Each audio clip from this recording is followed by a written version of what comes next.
করছিল। আর তোমরা তো জানো আমি কত বড় মিষ্টির পোকা, সেটাও পেটে কুড়িয়ে নিলাম। আজকে পুরো দিনটা যেহেতু আমরা লোকালি ঘুরছিলাম, তাই বাইরেই দুপুর থেকে খাওয়া দাওয়া করছিলাম। আমরা ভেবেই রেখেছিলাম কালকে একটু দূরে সোলাং ভ্যালির দিকে যাব। সো প্রথমে ভেবেছিলাম বাইক রাইড করব। তাই রেন্টাল বাইকস এর ব্যাপারে জিজ্ঞেস করতে এই শপস গুলোতে গেছিলাম, ওখানে এনকোয়ার করতে যে কত কি নেবে, কত ঘন্টায় কিরকম কি চার্জেস।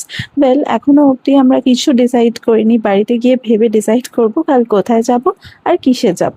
ফেরার রাস্তায় আমাদের রিসর্টটা যেখানে ছিল তার একদম কাছে জস্টল রোডে এই আন্টির দোকানটাও ছিল। ওনার এই ছোট্ট স্টলটিতে উনি কি সুন্দরভাবে মোমোজ অ্যান্ড ম্যাগি সার্ভ করছিলেন।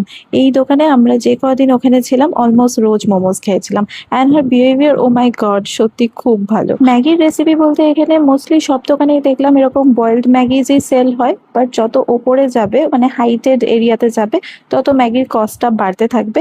এরকম ভাবেই ভেজিস দিয়ে এগ দিয়েই ওনারা ম্যাগি বানান, বাট টেস্টটা সত্যি অসাধারণ ছিল। কেন জানি না বাড়িতে এত কিছু দিয়ে ম্যাগি বানাই, বাট কিছুতেই এরকমটা টেস্ট হয় না।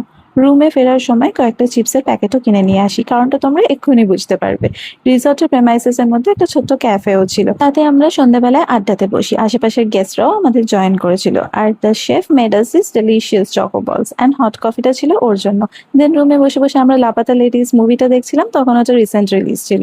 এবার বুঝলে তো ওই যে চিপস অ্যান্ড স্ন্যাক্স গুলো আমরা কিনে এনেছিলাম ওটা কি কাজে লাগবে। লাস্টলি রুমে ডিনারটা আনিয়ে নিই, অনেস্টলি আমি তো এই খাবারগুলো জাস্ট প্রেমে পড়ে গেছি।